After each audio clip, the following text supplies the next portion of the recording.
Selamat pagi anak-anak kami sekalian. Kembali lagi kita berjumpa pada pembelajaran ke-13 di kelas 10 IPS, yang mana ini adalah kita mau bicara tentang sambungan teori-teori penyimpangan dari minggu lalu. Nah, menyambung dari teori psikologis, kita lihat menurut Sigmund Freud ada 3 bagian penting dalam diri manusia. Apa itu? Yang pertama adalah ID, bagian diri manusia yang bersifat tidak sadar, naluriah, dan mudah terpengaruh oleh gerak hati. Jadi ini sifatnya spontan. Ego, bagian diri manusia yang bersifat sadar dan rasional. Jadi kebalikan, yang berfungsi sebagai penjaga pintu kepribadian. Itu dia. Yang ketiga adalah superego, bagian diri manusia yang telah menyerap nilai-nilai kultural yang berfungsi sebagai suara hati. Jadi Tuhan memberikan kita suara hati sebagai penjaga diri kita. Oke, sambungan yang ke-6, teori anomi menurut Emil Durkheim, di mana dikatakannya penyimpangan terjadi karena tidak adanya nilai norma, sehingga masyarakat tidak punya pegangan. Jadi katanya biasanya terjadi pada masyarakat yang baru mengalami pergantian kekuasaan, ya, di mana nilai lama sudah tidak sesuai, sementara nilai baru belum terbentuk. Nah, dalam kondisi ini masyarakat hanya berpegang kepada nilai norma yang diyakininya sendiri. Akibatnya apa? Terjadi yang namanya chaos, kekacauan. Nah, itu contohnya adalah kalau di Indonesia reformasi tahun 1998. Ya, yang menurunkan rezim Soeharto. Kalau di luar negeri contohnya revolusi Prancis.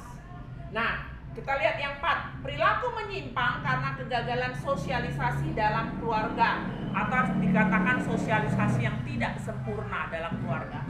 Yang pertama misalnya anak yang cacat sejak lahir, lalu kekurangan gizi atau gizi buruk, lalu yang ketiga gangguan mental, pengalaman-pengalaman hidup yang pahit, yang menakutkan, mengerikan, perasaan kecewa yang terus-menerus. Nah, ini cenderung melahirkan individu-individu atau anak-anak yang menyimpang. Oke, kita lihat perilaku menyimpang karena proses sosialisasi nilai kebudayaan menyimpang. Apa itu? Korupsi, malas-malasan. Jadi kalau Anda malas-malasan, itu sudah menyimpang.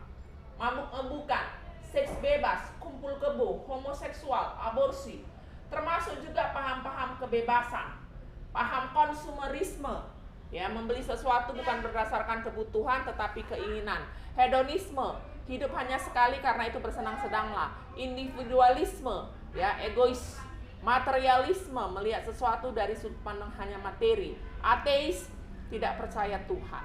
Oke, terakhir kita lihat penyebab-penyebab lain seseorang berperilaku menyimpang. Ya, yang pertama sikap mental yang tidak sehat. Contohnya itu banyak, ya. Orang yang membunuh tanpa rasa bersalah itu termasuk mentalnya tidak sehat. Lalu dorongan kebutuhan ekonomi, maaf menjadi wanita PSK, ya. Lalu pelampiasan rasa kecewa, ya, dia membunuh seseorang berkali-kali, ya, dengan tipe seperti orang yang pernah menyakitinya. Pengaruh lingkungan dan media massa. Nah, ini hati-hati, ya.